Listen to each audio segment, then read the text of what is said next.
Okay, I'm gonna talk breastfeeding for a second and what happens to your chest. So something that's been happening this second time around that I'm breastfeeding is one side produces more than the other. Like, I don't know if you can tell with my hair down how this is right now, but even when I put it back, you can really see this side is just so much bigger than this side, and it's just so awkward wearing tops right now. Like, it's just such a big difference, and I'm really curious what's gonna happen when I'm like done breastfeeding, if they're gonna be the same size or they're just like forever gonna be two different sizes.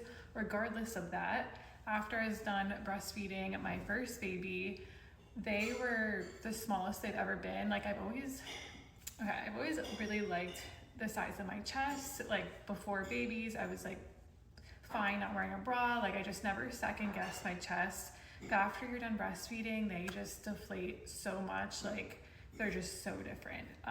So I'm just like really nervous to see how they're gonna fall after this second baby. I'm 2 months away from being done breastfeeding.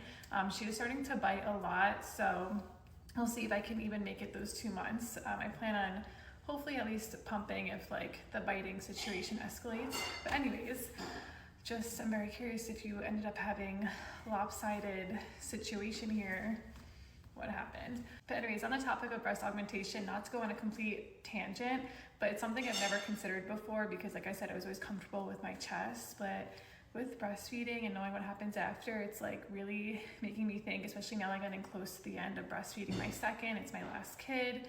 But honestly, getting any type of plastic surgery scares me way more than I ever was scared of childbirth. I honestly was never really scared of childbirth. Like, I had a few moments towards the end where like I was a little nervous, but I know some people's like fear is childbirth. I was never like scared of it, but like plastic surgery, going under, implant illness, all that like really scares me.